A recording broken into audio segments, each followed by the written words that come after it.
بنو امیہ کا سب سے حسین بادشاہ سلیمان بن عبد الملک، سب سے حسین، 42 سال کی عمر، جوانی، اس کی میت کو قبر کے قریب کیا گیا تو ہلنے لگا تو اس کے بیٹوں نے کہا ہمارے ابا زندہ ہیں، وہ سختہ ہو گیا ہے، زندہ ہیں۔ عمر بن عبدالعزیز رضی اللہ رحمت اللہ علیہ فرمانے لگے ارے بھتیجو زندہ نہیں ہے، قبر کا عذاب جلدی شروع ہو گیا ہے، بل عجل اللہ بالعقوبہ، چھپاؤ، جلدی چھپاؤ۔ عمر بن عبدالعزیز جس تخت پر بیٹھے اس پر سلیمان تھا، اس پر ولید تھا، اس پر عبد الملک تھا، ان تینوں نے اپنے من کو راضی کیا، عمر بن عبدالعزیز نے اپنے رب کو راضی کیا۔ جب عمر بن عبدالعزیز کا وقت آیا مرنے کا تو انہوں نے بلایا رجا بن حیوہ سے، فرمایا کہ میں نے عبد الملک بن مروان، چاچا بھی تھے سسر بھی تھے، ان کی بیٹی فاطمہ سے شادی ہوئی تھی، میں نے اس کو قبر میں اتارا، کفن کی گرہ کھول کے دیکھا تو اس کا چہرہ قبلے سے ہٹ چکا تھا، رنگ کالا سیاہ پڑ چکا تھا۔ عبد الملک بن مروان گورا چٹا تھا، یہ جگہ سرخ تھی، کالا۔ پھر میں نے ولید کو قبر میں اتارا، اس کا بیٹا 10 سال حکومت کی، اس نے 21 سال حکومت کی، اس نے 10 سال کی، ولید بن عبد الملک۔ میں نے اس کے کفن کی گرہ کو کھول کے دیکھا تو اس کا رنگ سیاہ ہو چکا تھا اور قبلہ کی طرف سے چہرہ پھر چکا تھا۔ پھر اس سلیمان کا واقعہ تو ابھی سنایا، پھر اس سلیمان کو قبر میں اتارا اور اس کے کفن کی گرہ کو کھول کے دیکھا تو اس کا چہرہ قبلے سے ہٹ چکا تھا۔ اب میں جا رہا ہوں، مجھے دیکھنا۔ پہلے تینوں نے حکومت کی پوجا کی اور عمر بن عبدالعزیز نے اپنے اللہ کی پوجا کی۔ انہوں نے ایک بڑا عجیب خطبہ دیا جب خلیفہ بنے، اے لوگو،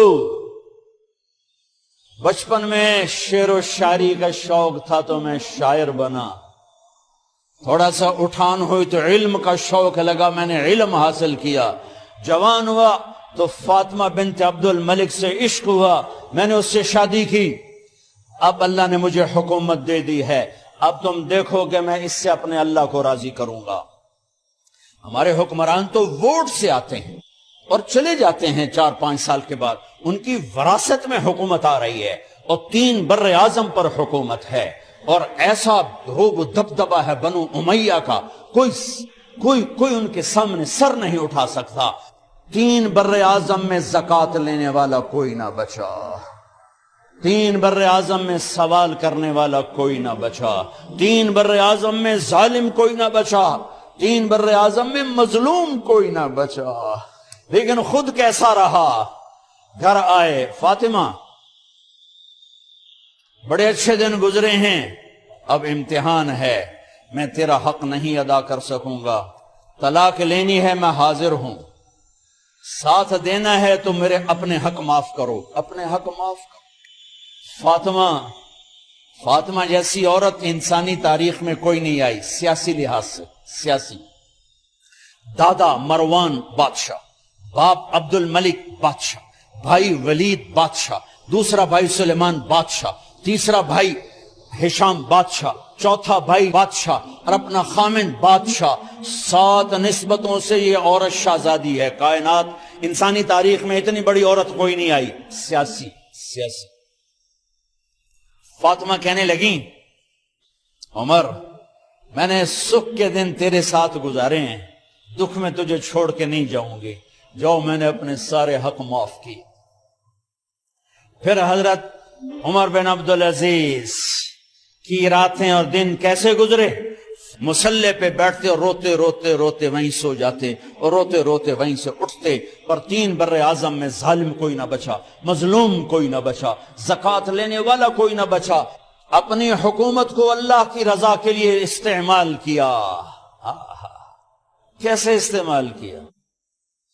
سارے مال فاطمہ کا سارا زیور بیت المال میں ڈال دیا، تنخواہ پہ آ گئے، عید کا موقع آیا، بچوں نے ماں سے کہا ہمیں کپڑے لے کر دو، عید آ رہی ہے، ہر آدمی اپنے بچوں کے لیے کپڑے لے رہا ہے، ہمارے بچے بھی کہہ رہے ہیں کپڑے لیں، جاؤ بھائی لو۔ فاطمہ کے پاس عمر 3 بر اعظم کے بادشاہ کے بچے آ رہے ہیں، ماں جی عید آ رہی، کپڑے تو لے دیں، ابا سے کہیں کہ ابا سے بات کرتی ہوں۔ ابا تشریف لائے، خزانے لبالب بھرے ہوئے ہیں گندم کے ڈھیر کی طرح، کہ امیر المومنین بچے کپڑے مانگ رہے ہیں۔ فاطمہ میرے پاس تو پیسے نہیں، میں کہاں سے کپڑے لے کر دوں، میرے پاس تو پیسے کوئی نہیں۔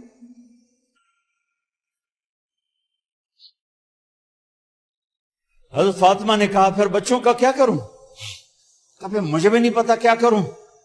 اس کے پہلے 3 حکمرانوں نے لوٹ مار کے بازار گرم کیے، ظلم و ستم کے پہاڑ توڑے، اور آج اسی خزانے پہ ایک شخص بیٹھا ہے جو اللہ کو راضی کرنے کے جھنڈے گاڑ رہا ہے۔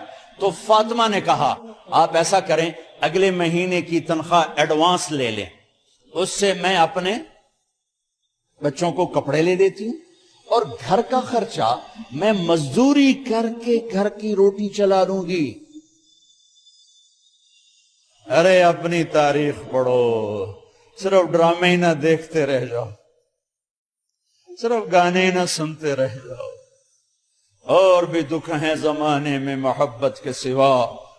انہوں نے اپنے بلایا وزیر خزانہ مزاحم، اپنا ہی غلام، ہاں بھائی مزاحم، ہمیں بچوں کے کپڑے چاہیے، تو اگلے مہینے کی تنخواہ ایڈوانس مل جائے۔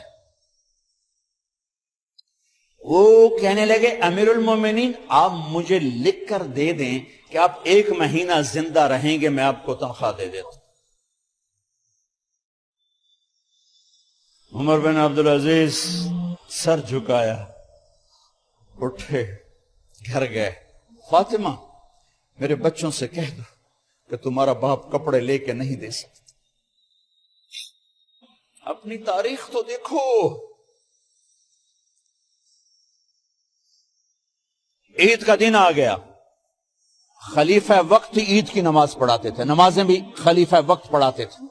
بنو امیہ کا خاندان ملنے کے لیے آ رہا ہے، سارے سرداروں کے بیٹے، اعلیٰ پوشاک، اعلیٰ لباس، ملنے آ رہے ہیں۔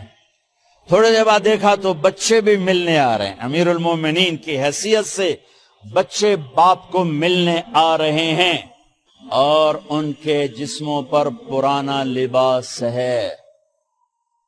حضرت عمر انہیں دیکھ کر ادھر اپنے سرداروں کے بچے دیکھے تو زرق برق پوشاکیں، اپنے بچوں کو دیکھا۔ ارے اس باپ سے پوچھو جو سب کچھ کر سکتا ہو اور پھر مٹھی بند کر لے کہ نہیں میں نے حرام کی طرف نہیں جانا۔ بچوں کو دیکھا تو آنکھیں ڈب ڈبا گئیں، آنکھوں میں آنسو آ گئے۔ فرمایا میرے بچوں آج تمہیں اپنے باپ سے گلہ تو ہوگا کہ آج ہمارے باپ نے کپڑے ہی نہ لے کے دیے۔ ان کے ایک بیٹے ہیں عبد الملک، ان سے بھی 4 رات آگے تھے، ان سے پہلے ہی فوت ہو گئے تھے۔ کہنے لگے ابا جان آپ کو مبارک ہو،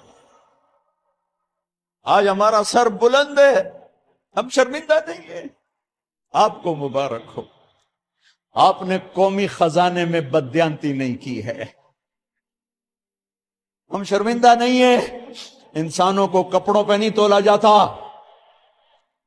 آج کا میرا دیس کمالدار اتنا فقیر ہو گیا ہے، اتنا چھوٹا ہو گیا ہے کہ وہ اپنا تعارف کروانے کے لیے 50 لاکھ کی گھڑی لیتا ہے، 6 لاکھ کا جوتا لیتا ہے۔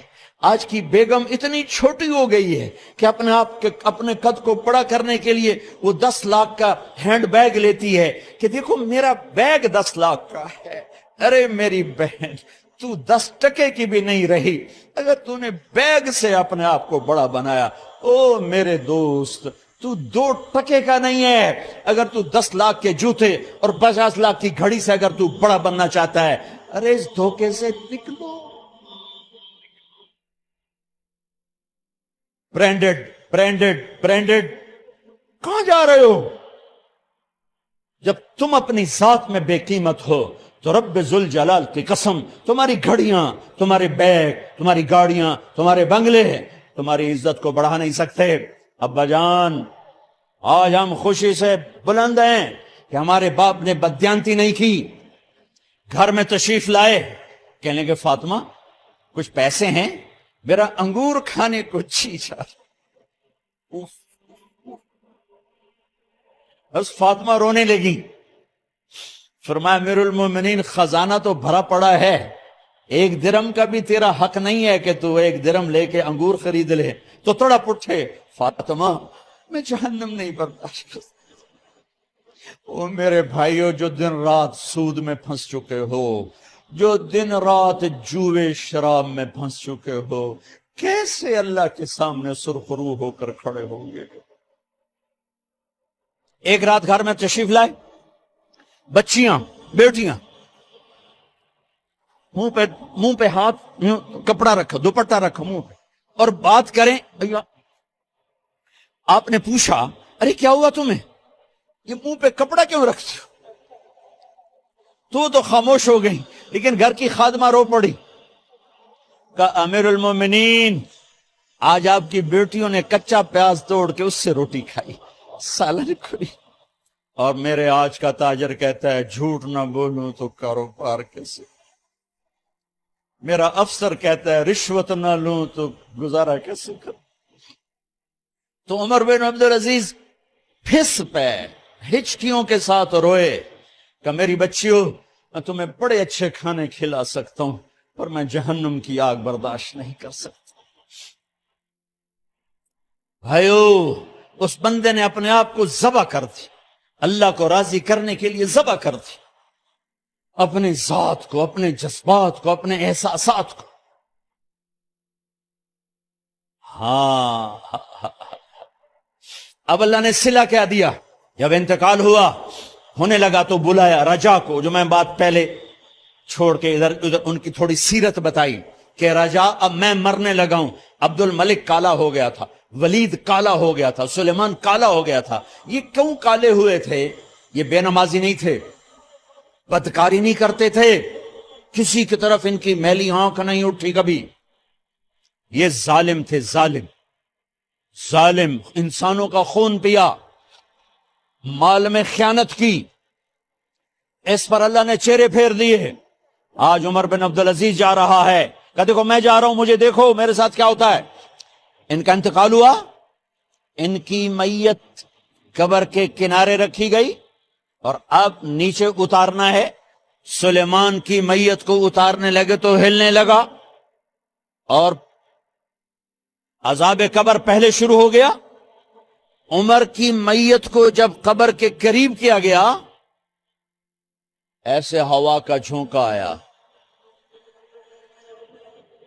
ایک پرچہ ایسے لہراتا ہوا یوں آیا، یوں آیا، یوں آیا، اور عمر کے سینے پر گر گیا۔